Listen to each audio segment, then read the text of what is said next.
2, 1. 3, 2.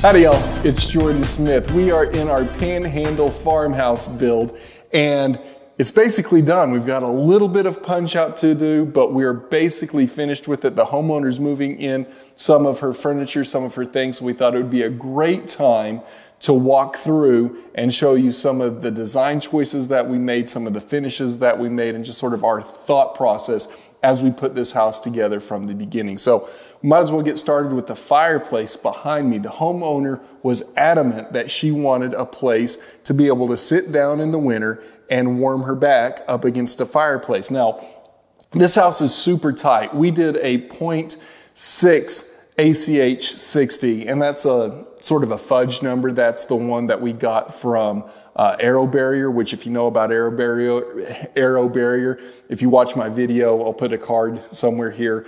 When we did that, we actually taped off a bunch of the things that are known leakers like doors. So I'm going to say that we're probably more like 1.2 ACH. So very tight house. And when you have a very tight house like this, you can't just light a fire and expect it to draw the way that it's supposed to. You'd have to open up a window or a door to bring in that air and ventilate properly. So what we did is we went with a direct vent fireplace. So this fire is pulling its air from outside, burning it in the firebox with natural gas, and then ventilating the exhaust back out. And it puts out quite a bit of heat. In fact, yesterday it was about 45 degrees outside. We showed up and inside here it was about 67 degrees. We were messing with the fireplace, getting the logs adjusted and the flame adjusted like we wanted. And with just a few minutes to an hour of this thing running, we got the inside temperature up to 70 degrees, and the air conditioner or the heater was set at 60. So just this little fireplace is enough to heat this whole downstairs area, which is nice when it comes to thermal delight, right? Everybody always talks about trying to keep a homogeneous temperature throughout the house. You don't want hot spots, you don't want cool spots, except sometimes you sort of do. In this case, we want to be able to sit down here, warm our backside against the fire, have a nice, comfortable, warm area out throughout the living room. But when I go back to the bedroom, I want the bedroom, and the homeowner wants the bedroom to be cool, to be nice and cool. So we want a different temperature in there. Now, there's a lot of strategies to do that. You can do VRFs, and you can hang cassettes everywhere on the walls, and you can do a lot of different zoning things. All of that costs money. In the olden days, when you had a central fireplace heating your whole house, you had thermal delight. I grew up in a farmhouse not too far from here that was built in right around 1900, and we had gas wall heaters. And we would run from our bedroom, which was cold. It was probably, in the wintertime, it would easily get down to 35 degrees, 40 degrees in those rooms. We would run to the hall where the wall heater was, and we'd stand up against the wall heater. We had maximum thermal delight.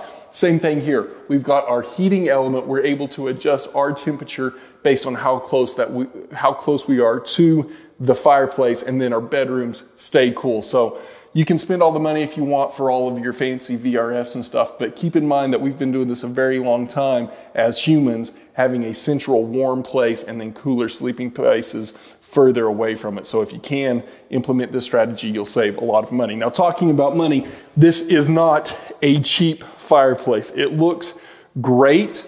The logs look realistic. We have moved the logs from the factory approved locations. In fact, you can sort of see down there, as Veronica panned a second ago, you could probably see one of the bolts that keep all of these logs put together.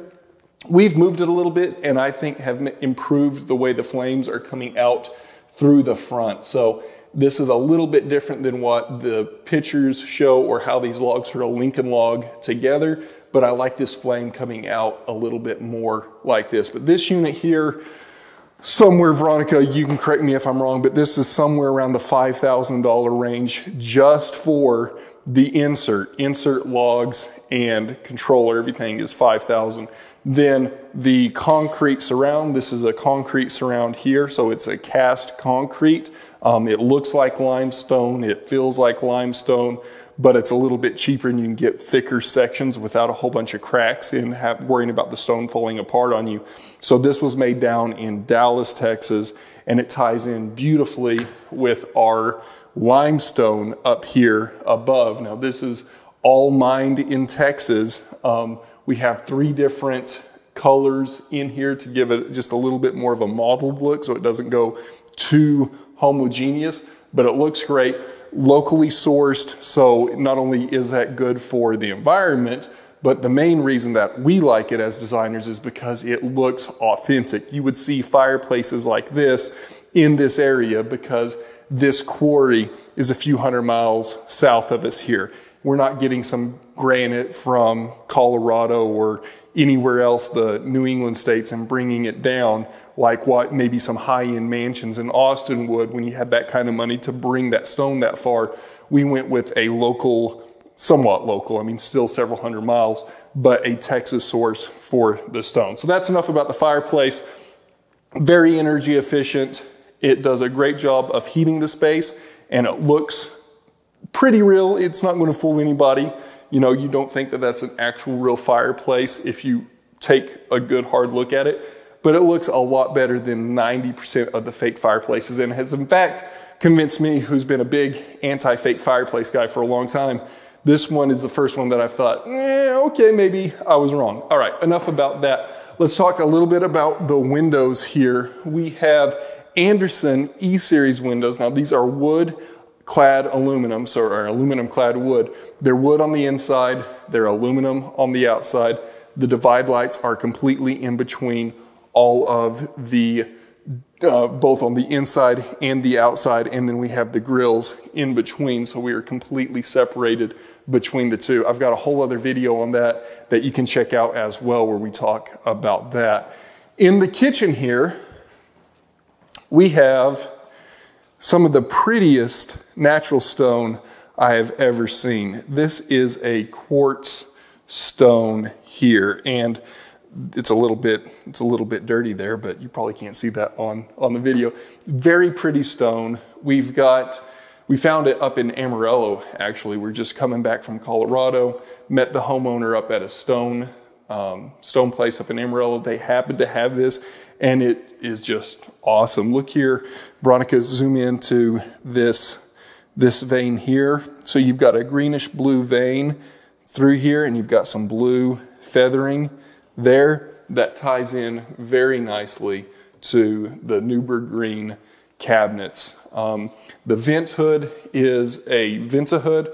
I like this because it uses a centrifugal fan, so we don't have the filters, the mesh filters to clean out. In my opinion, it's a superior product. Again, it's a little bit more expensive than your cheapies. Just the insert on this is going to run you about $800 for a 30-inch wide version, and then you have to build out the vent hood all the way around it. So definitely more expensive than just getting a stainless steel, vent hood and throwing up there, but it looks very nice with it painted, and then the functionality of it is better than anything else out there. All of our cabinets here are from the same cabinet manufacturer. We use Cabinotch for all of our boxes, and we're using a local source for our doors. This is painted, all of this is hard maple, and then all of the island and some of our cabinets throughout the house are white oak. So you still have to, even with Cabinotch, you can't just buy this island. You can buy the cabinets with the face frames, and you can buy the doors. But we had our cabinet maker manufacture the table look to the island. We can sit, there's 5 stools around there now. You could put 6 if you really were hard pressed to do it. And then look at this underneath here. This is really cool to me.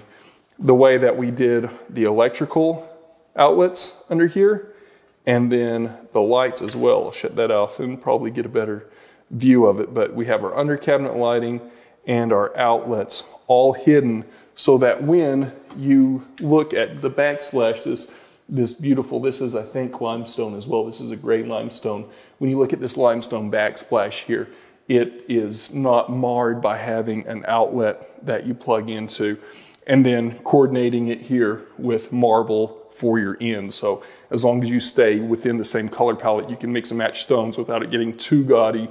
So we have these end pieces here are marble, limestone, and then this is quartzite. If you want to know more about the difference between marble and quartzite, go check out this video here where I talk about that as well. Let's go into the canning kitchen. So the homeowner cans vegetables a lot. She has a big garden, she has a big orchard. She's canning a lot of fruits and vegetables all the time. So she wanted a place to not only can, but also store all of her cans. So she's got big cabinets throughout the canning kitchen, and then we have a dedicated range just for canning. Now, one of the things that we did in here that we are going to see is we went back and forth. Do we put a vent hood above it or do we not? Because this is not generating any grease, there's not going to be any of the sticky residue that comes off of this. This is only going to be generating steam. We decided this is a full 3/4 inch wood bottom to this. So it's a very, it can absorb a lot of water without causing any damage. And then we've got it painted with a acrylic. So it's not going to be absorbing a lot of water. There's not going to be a whole lot of water damage from the steam, but we are going to be generating a little bit of steam in here. Two things. One, we're far enough away that we're not going to cause any steam damage to it. Two, it's so dry in this part of the world. In fact, when we get upstairs, you're going to see a whole home humidifier that we use in here. When you create steam in this process, it'll actually help the house because it's oftentimes down 10% relative humidity outside, and we're trying to keep the inside 40, 45%, something like that. So this will actually help the home be humidified, and we don't need a vent hood above it. But great space, tons of natural light. The homeowner's already said that this is her favorite room in the house. Now, from a design standpoint, we like our houses, especially a farmhouse, to look like it's been added on, right? There's no old farmhouse around here that was built just like it was and then has never been added on. So we wanted this to feel the same way. So this is showing the original house, and then there was maybe a exterior wall, or probably more like an interior wall, that separated the kitchen from the dining room, and they knocked this out. So we have the nice thick wall here that designates an old-time existing exterior wall to a barn maybe. And then you have the same thing here going into the dining room. This is actually an exterior wall both in the canning kitchen and here behind the fireplace. It's an exterior wall that's actually this thick. So we've got 2x6, and then we've got a space, and then we've got our siding on top of a 2x4 rain screen. So it looks like these walls come into the room, and then this doorway was knocked out of an exterior wall, and the dining room was added on. In fact, the dining room sits right underneath a porch here. This wraparound porch comes through, the dining room's built into it, and then the wraparound porch continues on the other side as well. So this really feels like an addition, while not looking like a cobbled on add-on. Looks like a well thought out addition that was done as the family was growing, and it really makes the house look like it's been here for a longer time than just a brand new build. So I really like this detail. Obviously, farmhouse, you got to have shiplap, right? We were very judicious where we used it, but it is a farmhouse. So this is one of the few houses where shiplap can be used very authentically, right? Don't just throw it up anywhere. Let's quickly hit the laundry room. No, nothing really to talk about in there other than to show it. This again is a limestone floor as well. Really like this floor. Love natural stone. We go back and forth when I look at the prices of porcelain. There's some really good looking porcelain now, but it just doesn't look like real stone. I mean, every time I see it in the tile shop, I'm like, hey, that porcelain looks really good. It looks a lot like real stone. I think we could use this. And then when I see the real stone that we use in our houses, it's just, if you have the means, I definitely recommend it. This is a pretty affordable floor, by the way. This is somewhere around the $3.99 a square foot. So from a tile standpoint, it's going to be more expensive than porcelain, no doubt, but it's not, you know, a $8 or $10 or $12 a square foot option. The laundry room in here is more of that weathered marble look. This is actually not marble, sorry, granite, weathered granite. So it's got that brushed feel to it that gives us some nice texture. You see on the backsplashes, we didn't go very high. We kept those pulled down to 3 inches. If I did it again, I might even push that down to 2 inches. We're really trying to get some of our sight lines smaller and smaller. We don't want to go so far that it's not functional, but we do want to stay a little bit more modern and a little bit thinner. Same thing on the edges here of our countertops. We don't do a glued edge, this is a, what is this? This is going to be a 2 centimeter material here. You can get out to a 4 if you glued them together, but if you glued them together, the problem is it just starts looking really big and heavy and bulky, and nobody's fooled. Nobody thinks you actually have a slab this thick all the way across your island. So we like the thinner stuff. It's just a little bit more honest. It's a little bit more modern. Oh, this is cool, right? So here is our electrical panel there. Big gray electrical panel. I didn't want to put it out in the garage because I didn't want people to have to walk out to the garage. One reason. The real reason is our garage, even though it is attached, it touches the house, you go out here, outside to the porch, and then inside to the garage. So there's this little covered area here where there's an air break. The reason we have detached garages is because the number one VOC emitter in any house is the garage, right? That's where your cars are, that's where your tires are, that's oil, gas, there's all kinds of stuff. So we want to keep that from getting into the house. Anytime you have common walls, especially common doors, that come straight from the garage, straight into the house. If you have the garage doors open and you open the door between the garage and the house, it's just going to blow all of those fumes in, and then you're going to be breathing it on a tight house. You're going to be breathing it over the next several weeks because it's just not going to be able to circulate enough to get rid of all those VOCs. So we keep a complete separation between the two. There is a common wall on this since the garage does touch the house, but this common wall has no penetrations, no electrical, no plumbing. It's actually sheathed on the house was built and sheathed, and then the garage was built up against it. That prevents any communication of the fumes between. So, having said all that, that's why we have the electrical in here instead of out in the garage, because then I have to air seal one conduit coming from outside in the garage into here instead of a bunch of different holes from all of my different feeders coming off of our electrical box here. And then our carpenter built this wonderful door and it looks great. It hides it, and Veronica is happy. Are you happy, Veronica? Looks wonderful. Looks wonderful. All right, and then trim. The trim's pretty. That's all I have to say about the trim. Let's go. Let's show the master here. Master bath isn't quite 100% finished yet.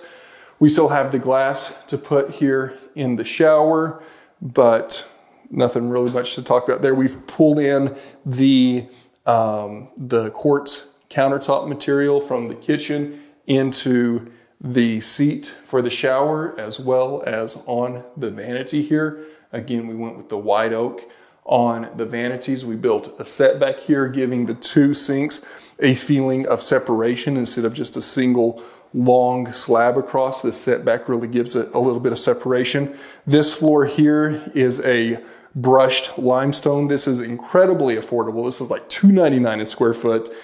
The trick, though, is you see it's a very natural material, so it doesn't flake once it's installed, but when you're installing it, you'll find places that flake off that you have to keep flake off, and then it's going to look more rustic. It's not going to look highly polished, but we didn't want it to look highly polished. We like the way that this floor looks. It gives a lot of character into the space. No transitions everywhere that we could, which was everywhere. A little bit of transition at the guest bath because of our heights, but for the most part, we try as hard as we can to do transitionless between our tile and our wood. There's a few different strategies for that, which we'll talk about on another video. Master bedroom. I don't know that there's much to talk about in here. We'll keep walking. Master closet. One of the things that we like to put in our closets where possible is windows. Every room, for the most part, every room should have a window if you can, because the natural light just cannot be replaced by lighting fixtures. We're doing this thoroughly. This is the understairs closet. This is where the Wi-Fi routers and all the security cameras get plumbed into. So very conscientious about using as much of the space as we can.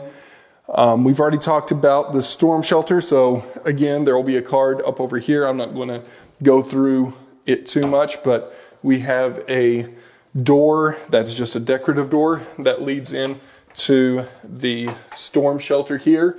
And all of this, because people, I don't know, they just are very skeptical. This has a slab that was engineered by an engineer in Texas Tech. Yes, we get a lot of tornadoes up here. Yes, Texas Tech has a FEMA tornado research center. They know what they're doing. The rebar is tied down into the slab. Then CMU is put on top of that with rebar going through the CMU. We've got the rebar wrapping around in a reinforced concrete roof coming over the top of us. If you watched the How We Built It video back a little while ago, you're going to see 2x6s in here. This 2x6 is nothing more than a false ceiling up there. There is a reinforced concrete ceiling above that is actually giving it the structure here. We do have ventilation in here because, again, this is a tornado shelter.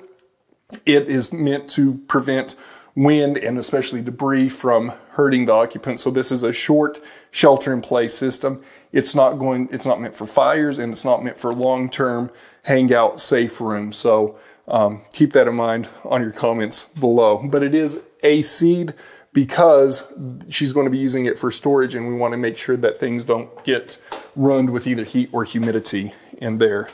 And when it all closes up, it looks mighty pretty, I think. The away room, this is just actually another bedroom. We call it an away room because we always are trying to think of, you know, how can a house be as functional for as many people over as much of their life as possible? So this could be a nursery very easily. It could be another bedroom very easily. What this homeowner is going to be using it for, right now she's just got a TV for her grandkids, but eventually it'll be her sewing room, her getaway room, her room that's not the bedroom, not the main common areas, but somewhere that she can get away to and escape from all of the other activities with family and other things that might be going on in other spaces. Of course, when we build our rooms, we make sure that we have egress windows and closets, because if you're designing a space, you might as well check that box for a bedroom. And for a bedroom to be a bedroom, you have to have egress and you have to have a closet. This is the guest bathroom in here. I love the floor. Nothing much more to talk about than the floor. Love that floor. Let's keep on walking. Upstairs. These treads, so this stair is a white oak tread. We could have matched the floor. The floor is white oak as well. We could have just continued the white oak floor planks coming up here as well, but I preferred, in this build, I like the simple, very thin, solid white oak look on the treads. It just looked better when, especially from the side, all tied in together. So these are solid white oak treads. This is a poplar handrail, painted black. We have it tied back into the wall here up where we can, and it makes it super between the box newel at the bottom and it being tied into the wall up here. Makes a super stiff, solid handrail. Not a lot to talk about upstairs. Now, the design idea here was downstairs was going to be the main living area. It's about 1,800 square feet downstairs, about 1,200 square feet upstairs. This is just bonus area. So she's got kids, she's got grandkids. When everybody comes over, this opens up here and you're able to sleep lots of people. But when it's just her, she's able to stay down in her 1,800 square feet, and it's very flexible. So this is a TV room, playroom. You come here to the back and you've got a little cathedral room back here, couple of beds. Like I said, she's just barely started moving in, and when family comes over, you throw up what you need to where you can. But I love this room. I love being underneath the peak and reclaiming that space. So this is a conditioned attic space. That means that everything from our waterproof layer back is conditioned. So all of our ducts are in conditioned space. Our hot water heater, or our water heater, is in a conditioned space. And all of that is housed back here. So again, this is a lockable room. This is an attic. This isn't a occupant spot. So when you see electrical that is not an armored cable, like here, that is okay, because again, this is a locked attic. This is not a living space up here. We have got two separate HVACs that one heats and cools downstairs. The other heats and cools upstairs. This is all direct vent, so it's pulling its fresh air in from the outside, natural gas burners inside, and it exhausts the spent gas back outside. So everything is completely sealed. We're not having to draw air in from the outside, because in this house, it would never work right. Our water heater over here, we had a couple of different strategies on the water heater that we could have gone with. Number one, we could have done a natural gas water heater, which is what most people do in this area. Natural gas is a very high BTU per cost technology, and that would have been a good option. Electric, I don't like electric because it's just not very efficient. And then propane wasn't considered because you already have natural gas. Why would you go to a worse energy medium when you already have natural gas? We decided to go with a hybrid heat pump. And so what this does is it actually takes the heat from this room and it puts it into the water, heating it up. That does a couple of things. First, obviously, it makes hot water. Second, what it does is it actually cools and dehumidifies this attic space up here. So I don't have to have any type of secondary cooling system up in here. This little guy acts like an air conditioner for this space, and it keeps it, very comfortable year round. We do have a recirculator on this. A.O. Smith does not recommend a recirculator on this unit. Probably, my guess is, I haven't talked to them, but my guess is they don't recommend it because they think that you're going to be circulating too much of the time, and that this is going to be running too much of the time, and it's going to drop the lifespan. It took 45 seconds to a minute of running water downstairs before hot water showed up. So we needed a recirculator on it. We knew that when we designed it, so we put the recirculator on. We made sure that we insulated all of it well. It is running right now, and my water heater is not running. Now, there's a few different, right now we don't have any controls on this. This is just running 24/7. That's not going to be the long-term case. We've got a new controller that we're going to be putting on that can be both timer as well as user turned on and off with you turn the hot water on and off, and that kicks on the pump, and then you turn the hot water on again once it's pulled all the way through. We don't have that yet, and the homeowner's starting to live here, so we've just plugged it in. However, running it 24/7, since I've been here for the last 3 days, and I've spent several hours here over the past 3 days, this hasn't kicked on, continually. It might kick on when we use it a little bit, but it shuts right back off. So I don't think that we are seeing, because we've insulated the circulation loop so well,